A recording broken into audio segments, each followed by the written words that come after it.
Le choix de Biden au poste d'ambassadeur des Nations Unies suscite un débat animé. Le désaccord provient d'un discours que la candidate a prononcé dans un institut Confucius, administré par le Parti communiste chinois. L'administration Biden condamne l'utilisation de termes comme virus de Chine et virus de Wuhan pour décrire la pandémie. Ces deux termes ont été utilisés par l'ancien président Trump et son secrétaire d'État. Et la société canadienne BlackBerry a vendu 90 brevets liés à des technologies clés pour les smartphones au géant chinois des télécommunications Huawei. Bienvenue dans Regard sur la Chine, je suis Vladian Huitens. Un débat passionné a éclaté lors de l'audition du choix de Biden pour le poste d'ambassadeur des Nations Unies. La dispute porte sur un discours que la candidate regrette d'avoir prononcé. Ce discours portait sur le régime chinois.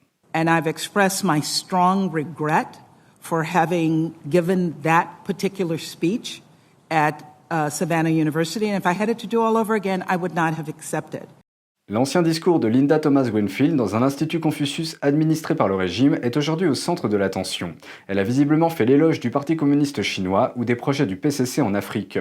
Elle a déclaré qu'il y a, je cite, « beaucoup de choses que les États-Unis peuvent apprendre de la Chine et de ses récents succès sur le continent et que l'aide chinoise s'étend à de nombreuses formes d'investissement et de prêts. » This speech is cheerleading for the Chinese Communist Party. You praise the Belt and Road Initiative. You praise their entrapping developing countries in debt bondage, and you say the United States should follow China's model. Le discours d'octobre 2019 a été prononcé dans un institut Confucius financé par le PCC sur un campus universitaire. Cependant, lors de l'audition de la commission sénatoriale de mercredi dernier, Madame Thomas-Greenfield a déclaré qu'elle regrettait avoir prononcé ce discours. What did you say about human rights in speech? Are our values. What did you say about I mean, in my discussions with Africans. But the I speech didn't appreciate have what you're anything. saying. I'm not denying this. As I said, I regret this. D'autres sénateurs républicains ont également exprimé leur inquiétude concernant son discours. Le président de la commission, James Risch, compare son discours à un éléphant dans la chambre. Lors de l'audition, Madame Thomas-Greenfield a précisé qu'elle pense que la Chine est un adversaire stratégique. L'université dans laquelle elle s'est exprimée a fermé son institut Confucius l'année dernière. Le réseau électrique américain pourrait devenir à risque. Nous avons parlé à un expert en sécurité nationale qui dit qu'une manière possible de faire la guerre dans le futur serait d'attaquer le réseau électrique. Mais Biden a suspendu l'ordre de Trump qui visait à le protéger. La décision du président Biden d'ouvrir le réseau électrique aux équipements des pays étrangers comporte de sérieuses implications en matière de sécurité. Nous avons parlé à l'expert en sécurité nationale Peter Pry. Selon lui, le réseau électrique est extrêmement important pour la survie du pays. You know, you wouldn't trust China to build your military equipment, so why should you be trusting them, you know, to build equipment that is vital not just for the military, but for the actual survival of your electronic civilization? Il dit que le décret de Trump essayait de protéger le réseau électrique du sabotage par des acteurs étrangers, en partie en s'appuyant davantage sur des équipements de fabrication américaine. So that's why late in the Trump administration, that executive order was passed. It was to try to wean the American utilities away from their dependency on foreign actors, and particularly China, in providing us with critical electric equipment for the electric power grid, and at the same time to move them to start relying upon U.S. sources. Pry était l'un des meilleurs experts de la CIA. Selon lui, la Chine, la Russie et la Corée du Nord voient une nouvelle forme de guerre possible, y compris la cyberguerre et le sabotage physique.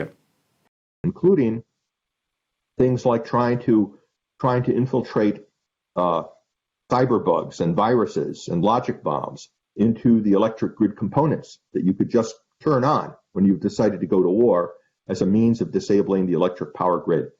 Pry dit que les États-Unis sont devenus si dépendants des pièces d'autres pays qu'ils ont cessé d'en fabriquer aux États-Unis. Bien que les associations américaines de l'énergie aient une grande influence en matière de lobbying, selon Pry, cela ne semble pas être la raison principale pour inverser l'ordre des choses. To be frank, I'm not sure that's an adequate explanation. It really surprises me that one of his first acts as president was to suspend an executive order that clearly is related to U.S. National security. Il dit que le décret de Trump avait le soutien du gouvernement américain derrière lui et que ce n'était pas seulement son idée. L'administration Biden n'a pas expliqué pourquoi elle a suspendu le décret de Trump. Après la suspension de 90 jours, elle décidera si elle émet ou non un autre décret à la place. Les résidents d'un immeuble en Chine ont été remarqués en train de crier dans la nuit pour recevoir de l'aide et de la nourriture. Ils sont confrontés à une crise alimentaire permanente car des mesures strictes de confinement ont enfermé nombre d'entre eux dans leurs appartements et maisons. Une vidéo circulant sur Internet attire l'attention sur les difficultés de certains résidents chinois. Dans la vidéo, on peut les voir crier depuis les fenêtres de leur immeuble pour demander de l'aide.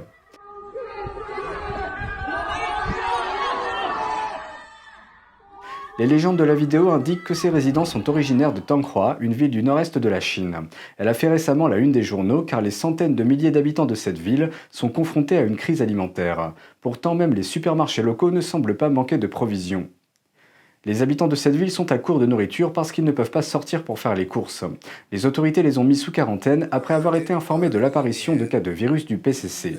Les autorités ont promis que des travailleurs communautaires livreraient les provisions, mais de nombreux habitants disent qu'ils n'ont jamais rien reçu. Dans une autre vidéo, une habitante dit qu'elle n'a plus du tout de nourriture, à part 9 gousses d'ail. Elle ajoute que si les livraisons de nourriture ne passent pas, elle devra tenir 2 jours de plus. Une autre montre un résident qui semble aider un voisin dans le besoin en utilisant une corde pour faire passer de la nourriture à travers la fenêtre. NTD ne peut pas vérifier ces vidéos de manière indépendante, mais les résidents locaux se sont tournés vers les réseaux sociaux pour diffuser leurs appels à l'aide. Plus tard, un fonctionnaire municipal est sorti pour s'excuser.